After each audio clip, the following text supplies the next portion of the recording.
I need to hear from you แต่ผมเองอยากได้ยินจากพระองค์ Now to make this even more desperate and intense he uses another verb tense นะครับแต่เพื่อจะทำให้เรื่องนี้เข้าใจสถานการณ์มากขึ้นว่ากษัตริย์ดาวิดเองเนี่ยอยู่ในช่วงที่วิตกหดหู่มากเท่าไหร่อาจารย์กษัตริย์ดาวิดเองใช้กริยาอีกเทนหนึ่ง is the word teach me the verb that he uses to teach me นั่นคือข้อความในครึ่งหลังของข้อนี้ที่ใช้คำว่าขอทรงสอน It is the PL stem tense ในภาษาฮีบรูนี้ครับเป็น tense ที่เราเรียกว่า PL Now a PL in Hebrew is the intensive intentional ongoing ถ้าใครเคยเรียนภาษาฮีบรูครับ PL นะครับเป็น tense ที่พูดถึงการเน้นย้ำเป็นพูดที่เป็น tense ที่บรรยายถึงสภาพบางอย่างที่อยู่ในช่วงที่กดดันแล้วก็ดำเนินอย่างต่อเนื่อง Here's what David is saying he is saying God get intensive with me ว่าง่ายๆครับอาจารย์ดาวิดกำลังบอกว่าพระเจ้าเหมือนกับเขย่าพระเจ้าขอพระองค์ทรงทำเต็มที่ให้ดำเนินไปแบบนี้ Grab me ขอทรงคว้าผมไว้ Hit me ตีผม Don't let me miss it แต่อย่าให้ผมพลาดจากเรื่องนี้ You see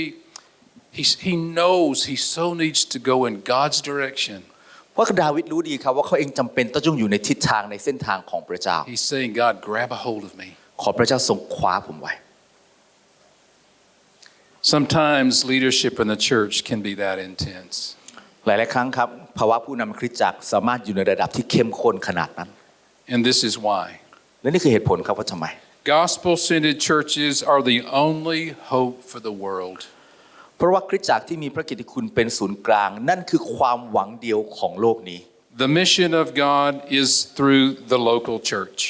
ภารกิจของพระเจ้าจะสำเร็จได้ผ่านทางคริสตจักรท้องถิ่นเท่านั้น Your church คริสตจักรของคุณ The church is the only institution in the world that is designed by God to equip God's people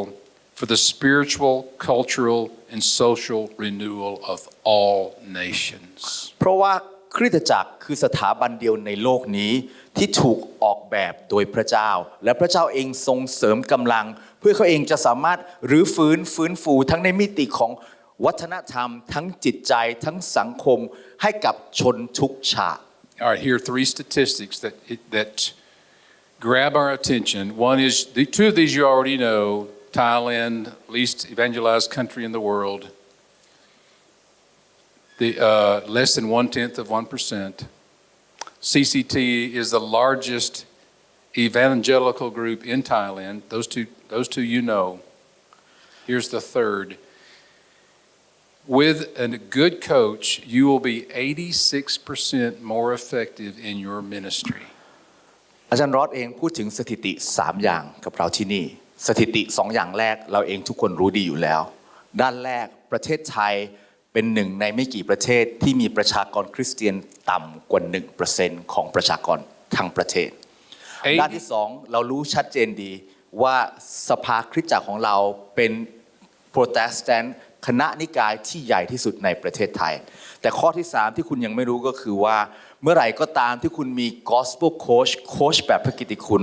เราทุกคนจะมีประสิทธิผล 86% ดีมากขึ้น If you knew of one thing that you could do that would result in you being 86% more effective in the mission that God has given you, wouldn't you do it? ถ้าคุณรู้ว่ามีอะไรอย่างหนึ่งที่จะช่วยให้คุณสามารถทำงานเกิดผลได้ 86% มากขึ้นคุณพร้อมจะทำมันไหมครับ I used to have a tennis coach. ผมเองครับเคยมีโค้ชที่ช่วยสอนเทนนิสผม I was the worst player on the court. ผมเองเป็นคนที่เล่นแย่ที่สุดในสนามเสมอ But my coach helped me. แต่โค้ชของผมก็ช่วยผม I went to a coaching clinic. ผมเองไปหาคลินิกของคลินิกเทนนิสที่จะหาโค้ชให้ช่วยผมHe helped me with the position of my hand on the racket. เริ่มต้นตั้งแต่สอนให้ผมจับไม้ใหม่เลยว่าต้องจับยังไง He helped me with my stance. ช่วยผมว่าต้องยืนท่าตรงไหน My footing. ว่าจะต้องวางขายังไง He helped me how to anticipate positioning of the ball. นะครับเขาเองสอนให้ผมเองช่วยมองให้เห็นว่าจะต้องคาดหวังได้ไหมว่าลูกบอลจะอยู่ตรงไหน He said this to me, I'll never forget it. แล้วเขาพูดอย่างเงี้ยผมแล้วผมไม่เคยลืมเลย Rod, if you can't serve, you cannot win. เขาบอกว่ารอดครับถ้าคุณเองไม่สามารถที่จะเสิร์ฟคุณเองไม่สามารถจะชนะได้ My preaching coach did the same thing. คนที่เป็นโค้ชพระกิตติคุณให้กับผมก็พูดเหมือนกัน After every sermon, he would talk through with the sermon with me. เพราะคนที่เป็นโค้ชคนนี้จะช่วยผมในเรื่องคำเทศนาทุกครั้งที่ผมเทศนาจบเขาจะคุยเรื่องคำเทศนากับผม He even videoed me like the tennis coach did. นะครับเขาถึงขั้นถ่ายวิดีโอผมเลยตอนเทศนานะครับเพื่อจะวิจารณ์ให้ผมฟัง And helped me see with my own eyes things I couldn't see otherwise. นะครับแล้วช่วยผมเองเห็นว่ามันมีปัญหาอะไรเกิดขึ้นในคำเทศนาสิ่งที่ผมเองไม่เห็นในตัวเองมาก่อน He helped me discover ways and things that just with a slight change here or there, my sermon could be better, more impactful, going deeper, affecting more changed lives. เขาเองครับสอนให้ผมเองเห็นว่าประเด็นเล็กๆน้อยๆตรงนี้ตรงนั้นเมื่อเราเปลี่ยนแปลงปุ๊บมันจะทำให้คำเทศนาของผมเปลี่ยนแปลงไปมากขนาดไหนส่งผลกระทบยังไงบ้างแล้วมีผลกับสมาชิกมากขึ้นเพียงไร In that very same tennis clinic, I won an award. นะครับและนั่นคือเองเป็นสิ่งเดียวที่ผมเองได้ประสบการณ์ขึ้นเหมือนกับโค้ชเทนนิสของผม Most improved. นะครับแล้วผมเองพบว่าผมเองพัฒนาขึ้นมาก In our church, in one of the churches that I served, we had an elder. His name was Randy. ก็ในคริสตจักรหนึ่งที่ผมมีโอกาสรับใช้ครับมีผู้ปกครองท่านหนึ่งชื่อว่าแรนดี้ Randy was a very effective leader. แรนดี้เองเป็นผู้นำที่ประสบความสำเร็จมาก He was the leader of our foreign missions ministry team. นะครับอาจารย์คุณแรนดี้นะครับเป็นหัวหน้าทีมพันธกิจต่างประเทศของเรา And he had a team of people that he led to give direction to our foreign missions. เพราะคุณแรนดี้ครับเป็นหัวหน้าทีมแล้วก็คอยให้ทิศทางกับทีมที่ทำพันธกิจต่างประเทศ It was our most effective ministry in our church. และนี่เป็นพันธกิจที่เกิดผลมากที่สุดในคริสตจักรของผม One of the ladies in his team, her name was Janice, had a health problem. หนึ่งในสมาชิกของทีมของคุณแรนดี้เป็นสุภาพสตรีชื่อเจนนิสมีปัญหาด้านสุขภาพ And one day had to be hospitalized. จนถึงขั้นต้องเข้าโรงพยาบาล Randy called me and asked me if I would go visit her. ก็คุณแรนดี้ก็โทรหาผมถามว่าผมเองไปเยี่ยมคุณเจนนิสได้ไหม Now what should I have said to him? แล้วผมควรจะพูดยังไงครับ I said, Randy, you're her pastor. ผมบอกแรนดี้คุณเป็นศิษย์พิบาลของเธอไม่ใช่เหรอ You know her far better than I do. คุณรู้จักเจนนิสดีกว่า You ผมมาก meet with her regularly. คุณพบได้คุณเจนนิสอยู่เสมอ You and your team pray together. คุณอธิษฐานกับทีมคุณตลอดเวลา Your ministry team is like a church. เพราะทีมของคุณเองเป็นเหมือนกับคริสตจักรอยู่แล้ว It would be far more meaningful to her if you went to visit her. เพราะถ้าคุณเองไปเยี่ยมเธอมันจะมีความหมายกับเธอมากกว่านัก So, Randy said, I have no idea how to do that. แรนดี้ตอบกับผมว่าแต่เขาไม่รู้ว่าจะทำยังไงอาจารย์ He said, it scares me to think about it. ก็บอกว่าเรื่องนี้น่ากลัวมากแค่คิดก็กลัวแล้ว I said, okay, tell you what, I'll go with you. ผมก็บอกอย่างนั้นก็ได้เอาอย่างนี้แล้วกันผมไปกับคุณด้วย Meet me in the lobby of the hospital 5 minutes before we're to go into her room. ให้เราเองมาเจอกันที่ล็อบบี้ของโรงพยาบาล5นาทีก่อนที่เราตั้งใจจะเข้าไปเยี่ยม We sat there in that hospital lobby, and in 5 minutes,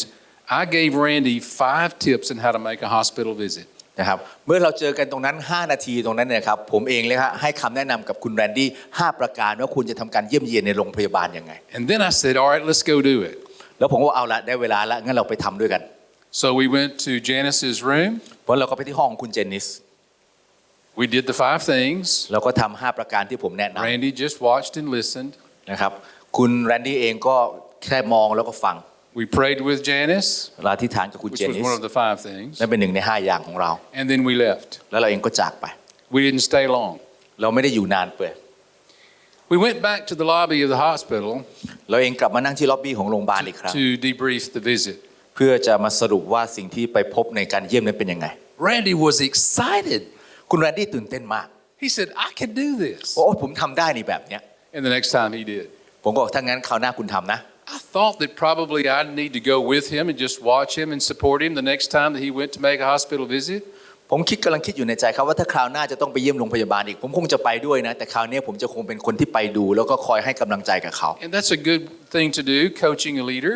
และนั่นเป็นสิ่งที่ดีนะครับที่เราควรจะทำในการโค้ชผู้นำ He said, I don't think I need you to. I think I can do this myself. แต่คุณแรนดี้ก็บอกว่าไม่เป็นไรคราวหน้าผมไม่คิดว่าอาจารย์จะต้องมาผมคิดว่าผมทำเองก็ได้ละอาจารย์ And he did, and he became a very effective pastor. แล้วเขาเองก็ทำครับแล้วก็สุดท้ายเขากลายเป็นศิษย์พิบาลที่มีประสิทธิภาพมากเกิดผลอย่างมาก You know, most every field in the world have coaches.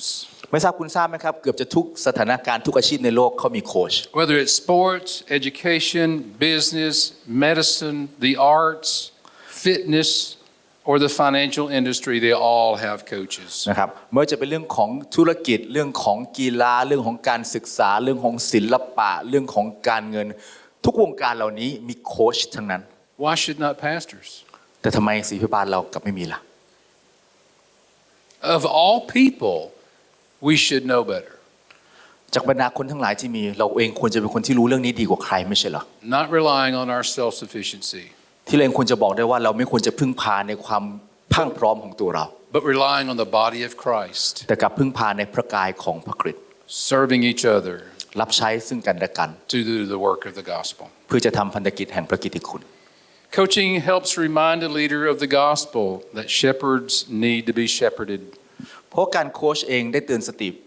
ศิษย์พิบาลอยู่เสมอว่าศิษย์พิบาลเองผู้เลี้ยงเองก็จำเป็นจะต้องมีผู้เลี้ยงเช่นกัน Coaching exposes a leader's blind spots. เพราะคนที่เป็นโค้ชครับจะเปิดเผยให้เห็นมุมมืดหรือว่ามุมบอดของศิษย์พิบาล You and I have blind spots. แล้วทุกคนมีจุดบอดในชีวิต If you don't know that or believe that, you're in trouble. ถ้าคุณไม่เชื่อเรื่องนี้หรือคุณไม่เข้าใจหรือไม่ยอมรับเรื่องนี้สักวันคุณจะมีปัญหา Pastors are susceptible to succumbing to sin's deception and Satan's lies, and we need help seeing it. ศิษย์พิบาลก็ไม่ต่างคนอื่นครับเราเองจะสามารถถูกโกหกถูกหลอกลวงเปิดเผยแล้วก็มีโอกาสจะทำบาปไม่ต่างกับคนอื่นเลย The stakes for a church leader are high, and coaching can protect the flock from a leader's mistakes and bad decisions. และที่สำคัญครับสิ่งที่เป็นความรับผิดชอบของศิษย์พิบาลนั้นมีความคุณค่าสูงส่งมากเพราะเมื่อไหร่ก็ตามที่เราพลาดทั้งฝูงแกะมีปัญหากับเราไปด้วย And when we're coaching one another, we're modeling biblical community. แล้วเมื่อไหร่ก็ตามครับที่เราเองเริ่มต้นที่จะโค้ชซึ่งกันและกันแล้วกำลังเป็นต้นแบบให้เห็นถึงรูปแบบความสัมพันธ์ในพระคัมภีร์ Coaching provides a prayer partner for a pastor. คนที่เป็นโค้ชในชีวิตของเราเองจะกลายเป็นคนที่ช่วยเราในการอธิษฐานด้วย You've experienced that today, haven't you? คุณเองได้มีประสบการณ์อย่างนั้นใช่ไหมครับวันนี้ Wasn't it encouraging to you to have someone pray with you about your idols? คุณรู้สึกยังไงล่ะครับไม่รู้สึกดีแล้วครับที่มีคนใครสักคนที่อธิษฐานกับคุณในปัญหาในวิกฤตในชีวิตของคุณ We pastors can be prideful, and a good coach will help us be able to see it and identify and fight our arrogance. หลายครั้งครับศิษย์พิบาลของเราเองมักมีแนวโน้มที่จะเป็นคนที่เย่อหยิ่งแต่คนที่เป็นโค้ชจะช่วยเราเองตระหนักถึงสิ่งเหล่านี้และป้องกันเราจากปัญหาเหล่านี้ Leading a church can be lonely, and coaching brings an encouragement to a pastor. การนำคริสตจักรหลายครั้งเป็นเรื่องที่โดดเดี่ยวแต่เมื่อเรามีโค้ชนั่นจะสามารถให้กำลังใจกับศิษย์พิบาลเป็นอย่างมาก A good coach will help improve a leader's perspective and objectivity. โค้ชที่ดีครับจะช่วยพัฒนาผู้นำของเราเองให้เรามีมุมมองที่ถูกต้องแล้วก็มีความแนวคิดที่แม่นยำมากขึ้น A good coach will help facilitate your growth and equipping. โค้ชที่ดีครับจะช่วยพัฒนาทำให้เราเองสามารถเติบโตขึ้นได้แล้วก็ช่วยเสริมกำลังเรา The best leadership development happens on the job, not in the seminary. การพัฒนาผู้นำที่ดีที่สุดเกิดขึ้นในขณะที่เราทำงานไม่ใช่ตอนอยู่ในโรงเรียนพระคัมภีร์ Because leadership is developed when you're dealing with real life situations rather than from a book. เพราะว่าภาวะผู้นำเกิดขึ้นเมื่อเราต้องเผชิญปัญหาชีวิตจริงๆไม่ใช่ตอนที่เราอ่านหนังสือ Coaching will sharpen your calling. โค้ชจะช่วยทำให้การทรงเรียกของคุณแหลมคมมากขึ้น Let me ask you, has your calling been sharpened this week? ถามคุณจริงๆครับการทรงเรียกของคุณแหลมคมขึ้นชัดเจนมากขึ้นไหมครับในสัปดาห์นี้ Coaching is also a means of intentional accountability because that a relationship with a coach brings with it accountability and relationship. แล้วการที่คุณมีโค้ชเองครับจะทำให้คุณสามารถมีคนที่คุณจะแสดงความรับผิดชอบอย่างตั้งใจได้เพราะโค้ชจะช่วยทำให้คุณเองจะต้องคิดรับผิดชอบกับการตัดสินใจในชีวิตของคุณอย่างตั้งใจ Coaching can actually be fun and refreshing and delightful because you're able to be honest and vulnerable and to be able to be honest with yourself as you are with your coach. และที่สำคัญครับโค้ชหลายครั้งกลายเป็นเรื่องสนุกเพราะคุณเองสามารถจะมีชีวิตที่เปิดเผยเปราะบางถอดหน้ากากทั้งหมดของคุณเองได้เพื่อคุณจะสามารถเปิดเผยชีวิตในความรู้สึกจริงๆของคุณได้ And coaching helps protect family and marital health. และที่สำคัญครับโค้ชช่วยปกป้องทั้งครอบครัวแล้วก็สุขภาพของคุณ So if you could do one thing that would result in 86% more effectiveness in your mission, wouldn't you do it? เพราะถ้าคุณสามารถทำอะไรสักหนึ่งอย่างแล้วหนึ่งอย่างนั้นจะทำให้พันธกิจของคุณดีขึ้นเกิดผลมากขึ้น 86% คุณจะทำไหมครับ I want to encourage you to think through that, and when you have an opportunity to be coached, take it. เพราะผมอยากให้คุณเริ่มพิจารณาเรื่องนี้แล้วเมื่อไหร่ก็ตามคุณมีโอกาสที่จะมีโค้ชให้กับคุณผมอยากให้คุณรีบคว้าไว้ Now, I want to make a very clear distinction about gospel coaching. Why gospel coaching? ผมอยากจะอธิบายให้เห็นชัดนะครับว่าทำไมจะต้องเป็นการโค้ชแบบพระกิตติคุณ And what's the difference in gospel coaching and ordinary coaching? แล้วความแตกต่างระหว่างการโค้ชแบบพระกิตติคุณกับการโค้ชทั่วไปคืออะไร I had a coach one time who was a very successful, powerful CEO of a company, very successful man. ผมเคยมีโค้ชท่านหนึ่งครับเป็นคนที่เรียกว่าเป็น CEO เป็นนักธุรกิจที่ประสบความสำเร็จอย่างมาก He was very smart. เป็นคนฉลาดมาก But his methods were not God's methods. แต่วิธีการของเขาไม่ใช่วิธีการของพระเจ้า He hardly had an idea of how to use the gospel in his leadership in his company. เขาเองไม่ค่อยรู้หรอกครับว่าจะใช้พระกิตติคุณในการเป็นผู้นำหรือในบริษัทของเขายังไง Much less how to use the gospel in leadership in a church. เราไม่ต้องพูดถึงครับว่าเรื่องของการใช้พระกิตติคุณในคริสตจักรมันจะมี I needed a gospel coach. เพราะผมเองจำเป็นต้องมีโค้ชแบบพระกิตติคุณ For something like how do I help an underperforming staff? คำถามเช่นสถานการณ์เช่นทำยังไงที่ผมจะช่วยพนักงานหรือว่าเจ้าหน้าที่ในคริสตจักรของผมที่ทำงานได้ไม่ดี The world's leadership way of dealing with that is very different from a gospel leading of that. ในคำถามนี้ครับวิธีจัดการของโลกแตกต่างอย่างมากกับวิธีการจัดการแบบพระกิตติคุณ A very good resource for us is Church Smart Resources, and they say this. Every study we have done shows that church leaders will do a better job leading their church to health if they have a coach who comes alongside to encourage them, ask questions, offer resources, and hold them accountable. ในหนังสือของทางอเมริกาเล่มหนึ่งนะครับภาษาอังกฤษชื่อว่า Church Smart Resources หมายถึงคู่มือของการเป็นคริสตจักรที่สมาร์ทข้อความในหนังสือเล่มนั้นบอกว่าในทุกการศึกษาที่เราทำมาเราค้นพบว่าผู้นำคริสตจักรจะสามารถทำงานได้ดีขึ้นในการนำคริสตจักรของตนเองให้มีสุขภาพที่ดีถ้าเขามีโค้ชที่ช่วยเขาเองเนี่ยได้อยู่เคียงข้างกับเขาคอยหนุนใจเขาถามคำถามเขาแล้วก็ให้ทรัพยากรแล้วก็ทำให้คนเหล่านั้นหรือคนในคริสตจักรเองสามารถมีความรับผิดชอบมากขึ้น Gospel coaching is a key to our development as leaders. เพราะการโค้ชแบบพระกิตติคุณครับนี่คือกุญแจในการพัฒนาผู้นำ Without the gospel, coaching could simply be nothing more than another methodology. เพราะถ้าปราศจากพระกิตติคุณแล้วการโค้ชไม่ต่างอะไรกับแค่อีกวิธีการหนึ่งอีกเครื่องมือหนึ่ง Just a new way of getting things done. แค่เป็นวิธีการใหม่ในการทำงานให้เสร็จ But it's more. แต่จริงๆแล้วมันมีมากกว่านั้น It is systematically connects with Jesus' intent for his body, the church. เพราะว่าการโค้ชแบบพระกิตติคุณคือการที่เราช่วยให้เราเองกลับไปติดต่อกับพระกายของพระเจ้าอย่างเป็นระบบ To be the primary means of propagation of the gospel in the world. เพื่อให้เราเองจะเป็นอุปกรณ์หลักในการเปล่าประกาศพระกิตติคุณของพระเจ้ากับโลกนี้ Yes, we need methods. ใช่ครับเราต้องการกระบวนการ But we need God's methods. แต่เราต้องการกระบวนการของพระเจ้า It incorporates the dynamics of the gospel in decision making into the development of leaders, resolving conflict, content of sermons.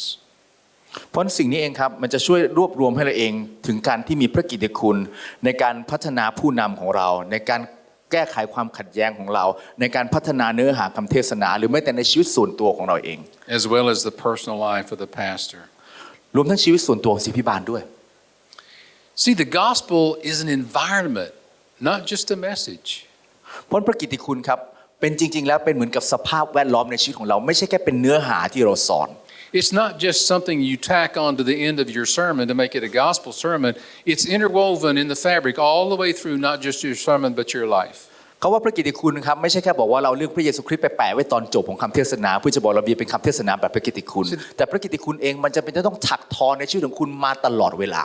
See, the gospel is for all of your life. เพราะพระกิตติคุณครับมีเพื่อชีวิตทุกประการทุกมิติของคุณ Not just your sermons and church leadership. ไม่ใช่แค่เรื่องของการเตรียมคำเทศนาหรือการพัฒนาผู้น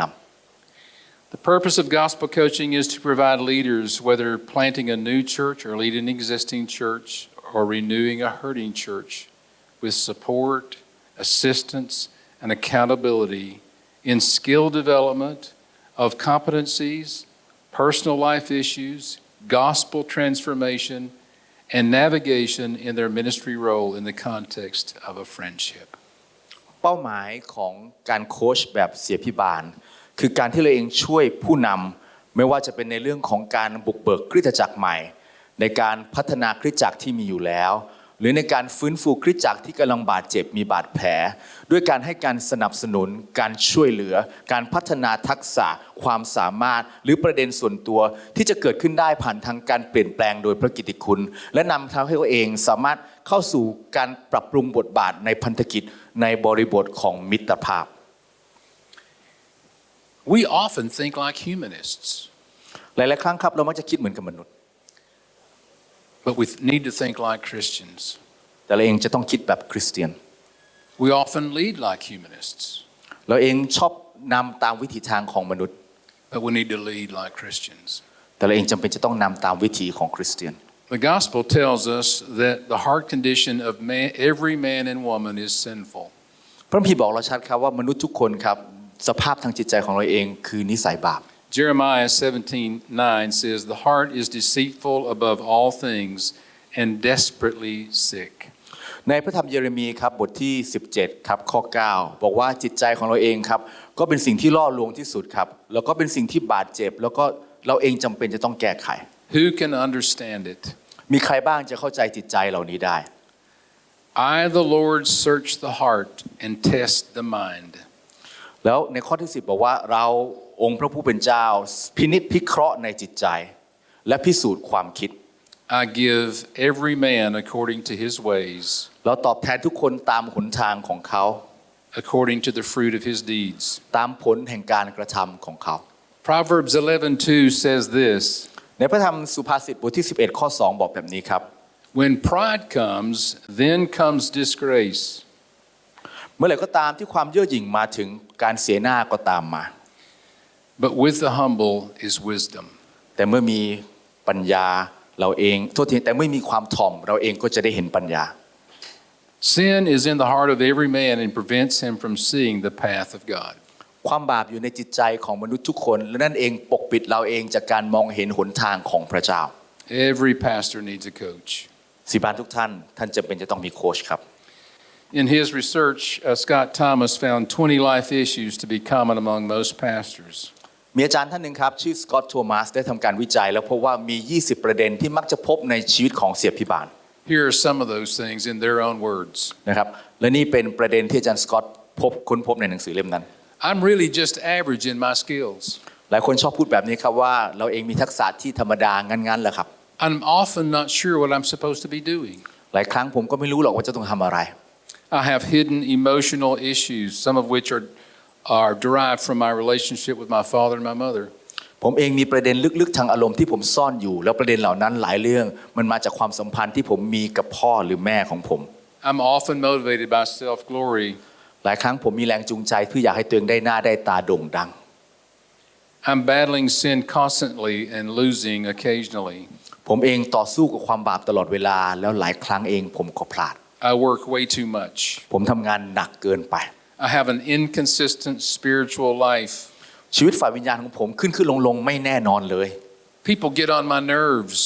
หลายคนครับทำให้ผมเองกระวนกระวาย My marriage is average. ชีวิตสมรสของผมก็งั้น So see, David, in his desperation, he's making a plea to God. He says, make me, cause me, be intensive with me, help me, I want your path, I'm desperate. ถ้าจำเรื่องของดาวิดที่ผมพูดไปได้ในสดุดีดาวิดบอกขอพระเจ้าทรงเป็นเหตุขอพระเจ้าทรงทำผมขอพระเจ้าทรงสอนผมเพราะผมต้องการวิถีทางของพระเจ้าจริงๆ I lead a group of pastors that meet regularly for fellowship, and a common thing I hear from them is this. ก็ผมมักจะมีกลุ่มสามัคคีธรรมกับศิษยาบาลอยู่เสมอนะครับและสิ่งที่ผมมักจะได้ยินอยู่เรื่อยๆเป็นเรื่องประมาณนี้ครับ The night of the month of the elders meeting is my most dreaded night of the month. คืนไหนก็ตามครับที่คณะธรรมกิจหรือคณะผู้ปกครองมีประชุมกัน คืนนั้นเป็นคืนที่ผมฝันร้ายมากที่สุด What can I do about it? ผมทำไงดีครับ I want to end this with some the lyrics of a song. It's a very new song. You've probably never heard it before. ก็ผมอยากจะจบการอธิบายเรื่องของเหตุผลที่เราจำเป็นจะต้องมีพระกิตติคุณนี้ด้วยเนื้อเพลงของเพลงหนึ่งซึ่งผมคิดว่าอาจจะเป็นเพลงที่เราเองไม่เคยได้ยิน But I think the lyrics really explain very well where most of us live. แต่ผมคิดว่าเนื้อเพลงของเพลงนี้ครับอธิบายถึงสถานการณ์ของชีวิตของเราเองแต่ละคนได้ค่อนข้างดี And a gospel coach will help us and to see the truth of these things and remember the gospel for our own lives. แล้วผมเชื่อครับว่าโค้ชแบบพระกิตติคุณจะช่วยเองเห็นสิ่งเหล่านี้และจดจำถึงพระกิตติคุณที่มีในชีวิตของเรา Listen to the words of this song. ก็เดี๋ยวผมจะขออนุญาตอ่านเนื้อเพลงนี้ให้ฟังเป็นภาษาอังกฤษนะครับเดี๋ยวผมจะแปลสดไปด้วยเลยแล้วกัน I keep fighting voices in my mind that say I'm not enough. ผมมักจะได้ยินเสียงอยู่ในใจของผมอยู่เสมอว่าผมดีไม่พอ Every single lie that tells me I will never measure up. ทุกคำโกหกที่บอกกับผมว่าผมไม่พอ I am more than just the song of every high and every low. ผมเองเป็นมากกว่าบทเพลงของจุดที่สูงหรือจุดที่ต่ำในชีวิตของผม Remind me once again just who I am because I need to know. ขอทรงเตือนสติผมอีกครั้งหนึ่งว่าผมคือใครเพราะผมเองจำเป็นจะต้องรู้สิ่งนั้น You say I am loved when I don't feel a thing. พระองค์ทรงบอกว่าผมเป็นที่รักอยู่แล้วในขณะที่ผมเองไม่รู้สึกอะไรสักนิด You say I am strong when I think I'm weak. พระองค์ทรงบอกว่าผมเองเข้มแข็งในขณะที่ผมรู้สึกว่าอ่อนแอ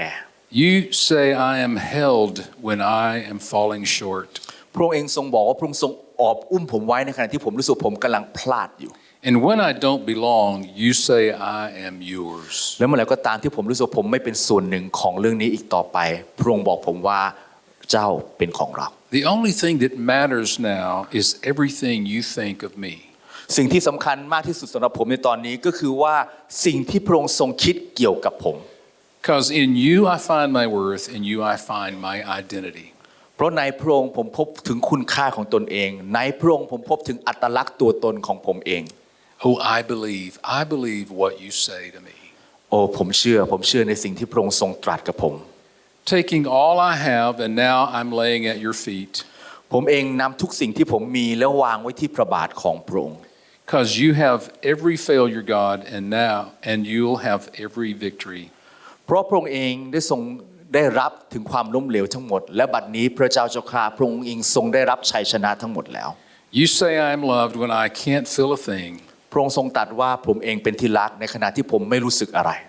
You say I am strong when I think I'm weak. พระองค์ทรงตรัสว่าข้าพระองค์เองเข้มแข็งในขณะที่ข้าพระองค์รู้สึกว่าตนเองอ่อนแอ You say I am held when I am falling short.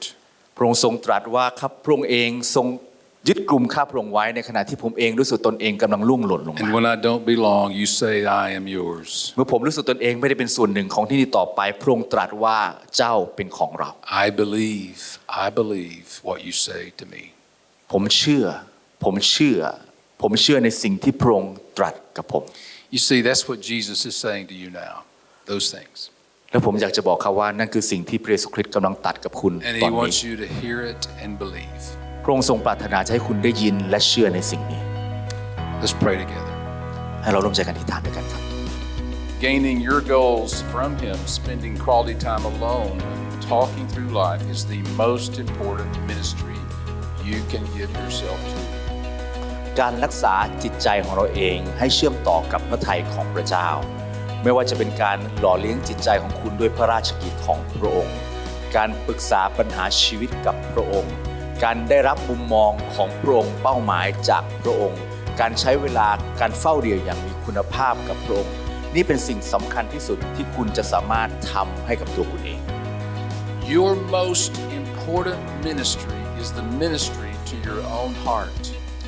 พันธกิจที่สำคัญ